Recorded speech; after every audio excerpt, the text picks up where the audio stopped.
intentar ser muy plurales con los invitados y con las distintas opiniones que se van a discutir en esta campaña.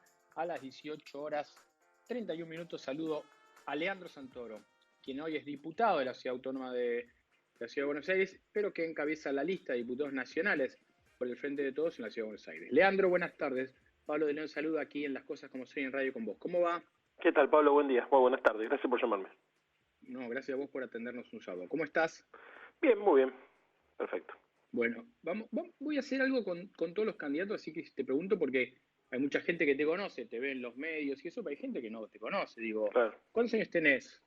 45. 45. ¿Tenés hijos? Sí, tengo dos nenas. Una de 15 y otra de 9. Francisca y Antonia. Perfecto. ¿Dónde vivís? En Boedo. En Boedo. ¿Cuánto hace que vivís en Boedo? No, toda la vida. A veces, bueno, cuando estuve casado la segunda vez, juntado la segunda vez, viví en Caballito, en la casa de mi expareja, y después volví a Boedo. Viviste en Boedo, o sea, sos local en Boedo, me dijeron. Algunos Sí, que te han sí, soy cruzado local. tomando Pero café a ver, ahí. siempre la zona de Caballito, Boedo, Almagro, esa zona. Ok. ¿Sos de San Lorenzo? ¿Y qué te parece? Sí. Sí, muy de San Lorenzo, muy de San Lorenzo. Conozco gente que vive ahí, que es de Huracán, no te enojes, pero... No, tenés razón. Tenés razón. Además, en la calle Pavoque, donde yo tengo mi departamento, hay como el límite, con lo cual incluso en la misma cuadra hay quemero, pero muy buena relación con todo. Claro. Aparte, vos sos candidato, ahora vos tenés que conseguir el voto quemero también. Sí, pero lo tengo al Coco Siri que me labura activamente. Ah, ¿sos amigo del Coco? Sí, un fenómeno, sí, claro. Bueno, ¿cómo vas a hacer tu campaña? El otro día hablaba con alguien que había estado charlando con vos, no puedo decir quién, y me dijo que no tenías que ser tan duro en tu discurso, porque vos tenías que captar a un voto o a un votante que podía ser un independiente, que no solo era todo el que critica la reta. ¿Cómo va a ser tu campaña? Mira, en ese registro yo creo que en realidad la moderación se corresponde con la necesidad de la sociedad de bajar los decibeles, más allá de mi conveniencia personal o de una especulación electoral. Me parece que la gente no está para escuchar a los políticos todo el tiempo gritando y peleándose. Es difícil porque Sí, vos sabés que la tele muchas veces tiene una dinámica propia. Se discute de fútbol a sí, los gritos, de política a los gritos, de casi todo se discute a los gritos. Y a claro. veces es difícil abstraerse de eso, pero la verdad, si te pones a pensar, me parece que la mayor exigencia es tratar de acompañar a la sociedad y no ponerse la vereda enfrente, para cualquier partido. Claro, pero yo recuerdo algún debate tuyo con Fernando Iglesias, ¿no? Y a mí, digo, ¿hoy te conviene eso? ¿Hoy lo vas a hacer? ¿Es una cosa así o No, no? lo que pasa, bueno, vos sabés, sin querer descalificar a nadie, hay personas con las cuales se puede construir también una semana después estuve discutiendo con Santini en el programa de Juana Viale y fue Sí, un placer. Y puedo claro. discutir, yo he tenido cruces con Waldo Wolf, que no piensa más parecido a Fernando que a mí, y también fue un placer. El caso de Fernando por ahí a veces tiene una personalidad muy histriónica, muy explosiva y cuesta un poco más, pero mira, sí, en realidad tengo grandes amigos en la oposición y gente que por ahí no es amiga personal, pero que tengo muy buen diálogo a pesar de las diferencias. Lo que pasa que, bueno, a veces se puede, a veces no se puede. Yo trato siempre de bajar el tono, de ser contundente en lo que digo, de tratar de ser claro, directo, pero al mismo tiempo no descalificar, no agredir en lo personal, ¿viste? Y siempre tratar de reconocerle al otro alguna virtud. De hecho, a Fernando, para ponerte un caso, Pablo, yo le Sí, reconocí un excelente discurso que dio con el tema del IVE, de la interrupción voluntaria del embarazo. Fue uno de los mejores sí, discursos, sí, el de él. sí. Y se lo dije como diciendo, mirá, creo que tenemos formas de discutir que pueden ayudar a la audiencia a pensar, pero no hubo caso, le reconocí eso y como si nada. El estilo por ahí es Claro. más de confrontación. Bueno, ahora en realidad tu debate debería ser con María Eugenia Vidal, que es la Claro, primera de la lista del otro lado. ¿Vas a claro. tener debates con ella? Sí, tenés que tener debate con ella. Sí, sí. A ver, creo que lo más importante es que la gente pueda, además de ver las características de los personajes que están en disputa, que es esto que estás haciendo vos, contar quién es cada uno, cómo vive, qué hace, Sí, también ver cuáles son las visiones de país que se ponen en discusión. Entonces yo creo que el debate ayuda, no es determinante, hay mucha gente que incluso me quiere mucho, que tiene mucha expectativa en el debate porque aparentemente soy bueno en eso, y a todos les digo lo mismo, ojo que los debates tampoco son tan esclarecedores. Lo que pasa es que por ahí hay registro en la ciencia política del famoso debate de Nixon y de Kennedy, que determinó la elección a favor de Kennedy, para los que lo vieron por televisión.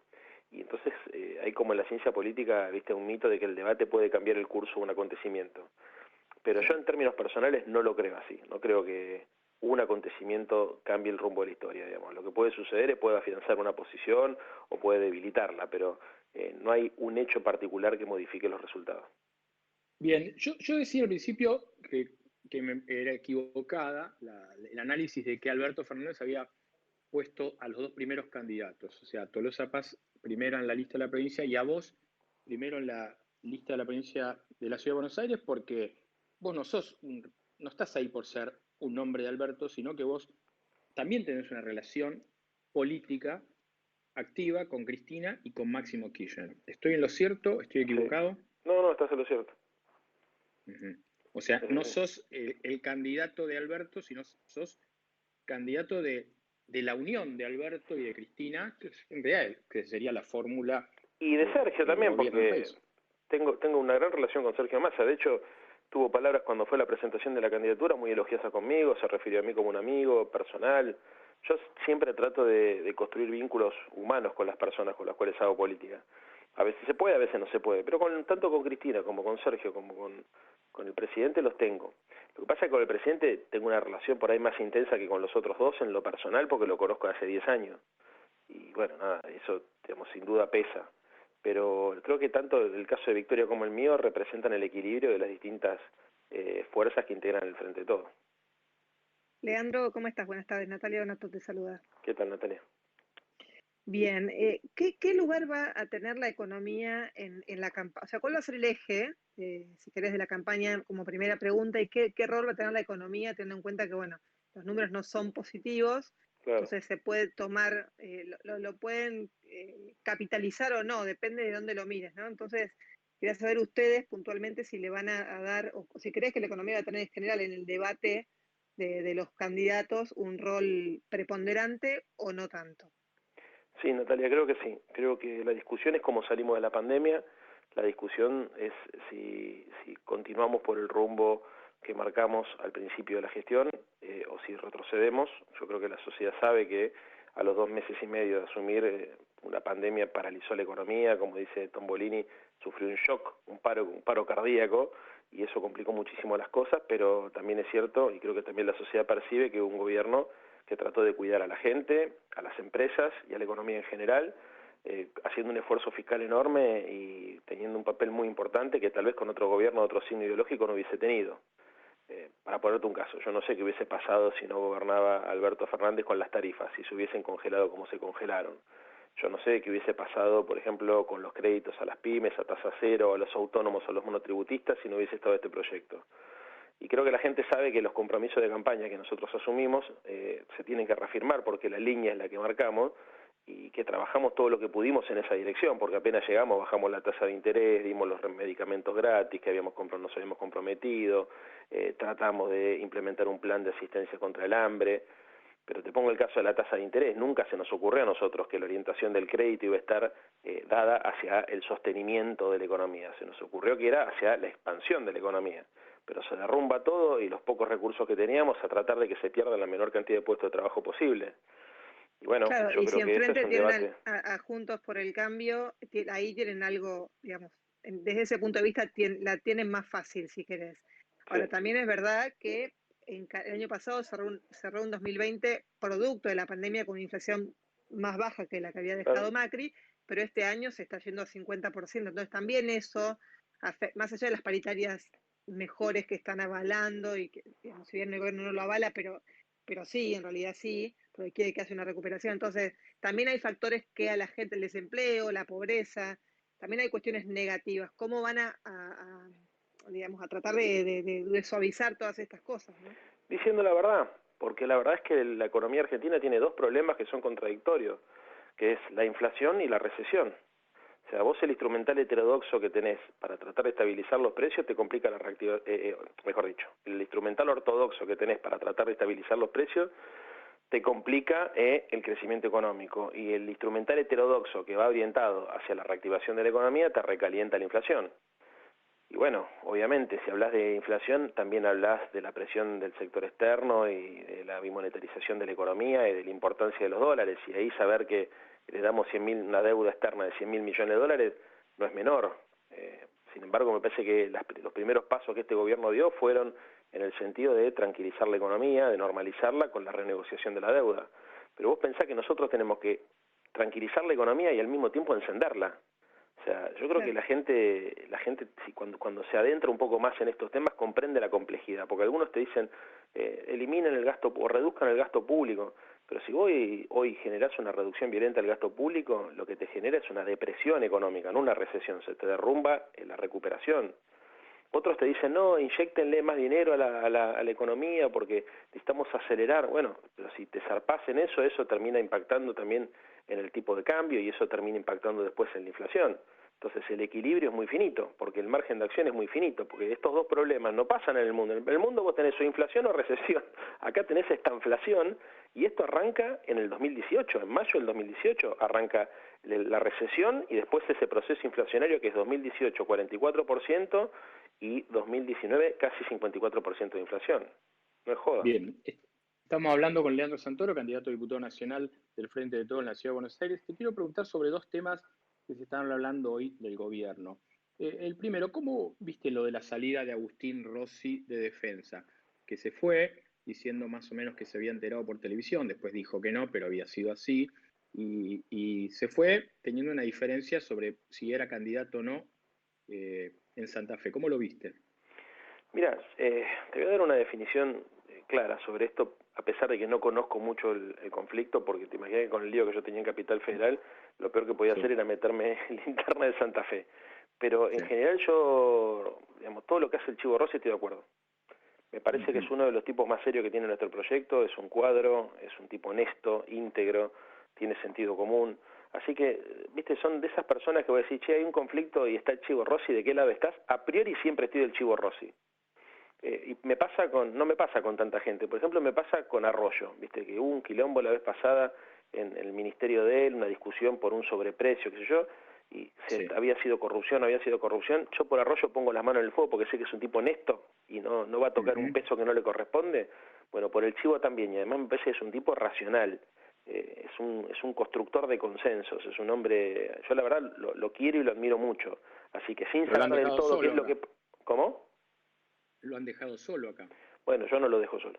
Lo que te digo es, yo si hay un conflicto en algún lugar y el Chivo Rossi está parado en un punto, a mí me vas a encontrar al lado del Chivo. Fuerte.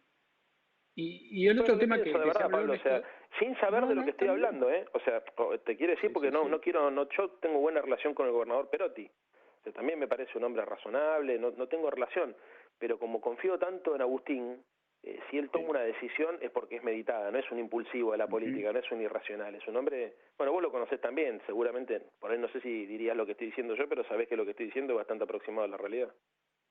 Sí, digo que quizás lo dejaron un poco solo porque hubo un acuerdo entre Perotti y Cristina y él parecía que lo iban a sostener, pero al final le dijeron que no, o sea, como que tenía que acatar ese acuerdo que lo dejaba fuera. No lo sé, yo me comuniqué por mensaje de texto, le dije a él lo que necesites, Agustín, se cuenta conmigo, y te reitero, no es para hablar mal del gobernador Perotti, con el que tengo buena relación. Yo he estado con Omar y es un gran cuadro, es un gran compañero también, tengo muy buena relación personal con él, menos que con Agustín. Me parece que Agustín le dio mucho el proyecto, en momentos muy difíciles puso la cara por muchos compañeros y compañeras, la defendió a Cristina. Es un hombre que cuando vos hablas con otros, es como Filmus, ¿viste? Tienen esa personalidad que se llevan bien con todo el mundo, que son personas de convicciones, pero que pueden hablar con la oposición con mucho respeto. Es muy difícil que encuentres un opositor que te hable mal de Agustín. Entonces, sin saber, y esto es importante por las dudas que esta nota tenga rebote, sin saber yo de qué se trata el conflicto, el conflicto de Santa Fe, cuál es la discusión, y obviamente sin imaginarme cómo va a resolverse, yo siento que siempre tengo que estar al lado de las personas con las cuales me siento identificada, y Agustín Rossi es una de esas. Y el otro tema que te quería preguntar era, se discutió en estos días algunos temas de visitas que hubieron a la residencia presidencial de Olivos en tiempos de cuarentena. Se puso el eje sobre una persona, pero un poco se discutía que en época de cuarentena había gente que salía de la Casa Rosada a las 2 menos cuarto de la mañana ¿Cómo lo ves este tema? La verdad es que, así como te dije una cosa en la pregunta reciente, digo algo más liviano en esta porque no conozco ni de qué se trata, ni nunca, no conozco a la persona esta.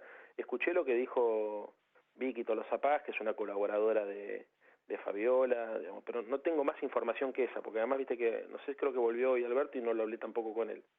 Así que lo que te puedo decir es que yo nunca la vi, o sea, nunca compartí ningún tipo de relación con esa persona, entonces difícil es opinar de algo que de verdad desconozco. Bien, perfecto. Natalia. Leandro, te voy a hacer una pregunta muy sencilla y vos que ahora sos candidato, me imagino que lo tenés muy claro, ¿no? Además de que ya ocupas un rol legislativo. ¿Cómo ves la calle? Y esto es así de llana la pregunta, pero ¿cómo notás si hay mucho descontento social, el tema de los aumentos en los niveles, el deterioro en realidad de los indicadores sociales? Me imagino que les debe generar un fuerte impacto, pero hoy caminando la calle, ¿qué es lo que ves? Y de todo, a ver, primero, obviamente, hay una angustia contenida también no solamente por la crisis económica que viene desde hace muchos años, sino también por lo que fue el aislamiento, la pandemia, eso alteró mucho el estado de ánimo de muchos y de muchas. Es un dato a tener en cuenta, lo emocional, no solamente lo económico, sino lo emocional. En segundo lugar, está claro que la sociedad argentina sabe que estamos pasando por un mal momento. No veo no veo decepción, no veo no veo lo que sí veo, lo que se nota en otras sociedades como en la chilena o en la colombiana, que es esa bronca contenida. Creo que la gente está mal, pero sabe que primero hay un gobierno que está presente, con dificultades enormes, pero está presente, y es consciente de la gravedad del problema social y económico, y después se empieza a ver señales de recuperación, que me parece que ¿No ves, generan cierto discúlpame, no optimismo. ves que perdieron algo de apoyo? Obviamente que la pandemia es algo que no sabemos qué hubiera pasado sin esto, ¿no? Pero bueno, existió. Y mira, Natalia, Y vos pensás que todos los oficialismos en el mundo perdieron, en general el 90% de los oficialismos habrán perdido las elecciones. O sea, es un fenómeno global. Trump venía que se comía el mundo, que iba a reelegir, que la economía norteamericana con índices de crecimiento récord, qué sé yo, y perdió las elecciones. En Colombia, viste que era el modelo del país capitalista, moderado, de democracia occidental, qué sé yo, una crisis de representatividad enorme. Bolsonaro, recién estaba leyendo en el diario Clarín, los índices de popularidad por el piso al borde del impeachment, perdió el apoyo hasta de los evangélicos. En Chile, Piñeira, que venía a ser, viste, destruido. La calle Pou en Uruguay, con serias dificultades, perdió en varias las elecciones de algunas regiones. Está difícil la situación, obvio. ¿creen que les podría pasar lo mismo? Yo creo que a pesar de que la situación es difícil en la Argentina, hay una diferencia, que es que a nosotros la pandemia nos agarra al principio. Y me parece que la gente se da cuenta de eso. O sea, yo, por ejemplo, camino por la calle, voy a laburar en subte, o sea, la gente me ve por la calle, o sea, no tengo chofer, no tengo el auto para ir a buscar a mi nena nada más, pero después, porque tengo la más grande que vive en San Isidro, entonces la llevo y la traigo, pero después en general me muevo como cualquiera. Y a mí, digamos, la gente, yo creo que con los que hablo, digamos, la sensación que tengo es que todo el mundo sabe que la situación es difícil, pero no le adjudica al gobierno la responsabilidad del deterioro socioeconómico. La gente no vio como sí vio con Macri, que se tomaron decisiones que la perjudicó. En todo caso, digamos, la gente vio que su situación está peor, digamos, pero entiende, digamos, que el gobierno hace lo que puede con las herramientas que tiene. Eso sí lo noto, incluso, te digo, opositores, alguno te puede decir, bueno, siempre hay sectores que la ven muy distinta como la ve uno, pero la percepción general, viste, que saben, viste, vos pensás, Natalia Alberto asumió el 10 de diciembre y el 20 de marzo estábamos todos guardados. No es joda, Sí. o sea, a pesar de todo esto se renegoció parte de la deuda externa privada, se puso los medicamentos gratis, se bajó el impuesto a la ganancia, se puso el aporte solidario para tratar de impulsar la economía con la obra pública, se bajó la tasa de interés, se evitaron los despidos, se evitaron los desalojos, cosas que no hubiesen pasado si gobernaba otro. A ver, ¿qué pasó con Larreta? Como viste, Larreta tuvo muy poco rol en la protección del empleo y de la producción y de los comercios acá en la ciudad de Buenos Aires. Un rol muy exiguo. Lo único que hicieron fue secciones impositivas. Gastaron más en encuestas que en secciones impositivas. Real lo que te estoy diciendo. Bueno, 825 millones en encuestas y 500 más o menos el gasto fiscal en exenciones impositivas. La gente se da cuenta que hubo un Estado que está presente y obviamente todos somos conscientes que la calidad de vida se deterioró, pero en el mundo se deterioró, no es un problema argentino nada más. hicimos una nota en la que creo que lo nombraste Larreta recién en la anteúltima pregunta. Leandro Santoro, por último, y agradeciéndote esta charla un sábado a la tarde acá en Radio con vos, ¿cuál es la expectativa electoral de ustedes en esta elección en la ciudad? Crecer. Viste, nosotros venimos de la elección del 2017, vamos contra la elección del 2017, donde yo, por ejemplo, fui electo legislador porteño y sacamos 3 diputados nacionales y 6 legisladores locales, sacamos el 21,9. En principio es crecer lo máximo que podamos, ponernos competitivos para tratar de discutir la ciudad en el 2023, pero somos conscientes que hace 18 años que el PRO no pierde una elección en la ciudad. Entonces, obvio, el crecimiento para nosotros está marcado por la cantidad de diputados y legisladores que saquemos y obviamente por la capacidad de generar agenda. Si nosotros después de esta elección logramos, por ejemplo, más allá de que hoy hablamos poco de Larreta y de Macri, porque también lo mencionamos poco, si logramos instalar algunos temas que para nosotros son importantes para la pospandemia, y bueno, me parece que es un salto cualitativo, es tanto cuantitativo como cualitativo el crecimiento. Bueno, saludo yo que hemos hecho una nota en la cual nos centramos más en lo que vos opinás, en lo que vos decís, que en la crítica a la oposición. Leandro, te agradezco mucho esta charla acá con las cosas como son y obviamente la tendremos que repetir la entrevista en el transcurso de la campaña. Saludos a Natalia y a vos, Pablo. Abrazo grande. Gracias, un abrazo. Bueno, muy bien, Leandro Santoro charlando, vamos a tratar de hablar con candidatos, los fundamentales. Lo hicimos con Tolosa Paz una semana antes, creo, de que se confirmara que era candidata, y vamos a tratar de hablar y de buscar también que se conozca un poco lo que piensan los candidatos. A mí me interesa este tipo de tono de charla, no la discusión. Obviamente si tenemos algo que discutir o de decirle, se lo vamos a decir, pero me parece que nosotros tenemos que intentar que los oyentes escuchen y después tomen su propia decisión, si ya no la tienen, obviamente, sobre las elecciones. Muy bien, seguimos haciendo las cosas como son, aquí, en Radio con Vos. Estamos a 7 minutos para llegar a las 7 de la tarde. 13:09 la térmica en la ciudad de Buenos Aires. Y la música que llega al 89.9 en Radio con Vos con Foo Fighters, Making a Fire.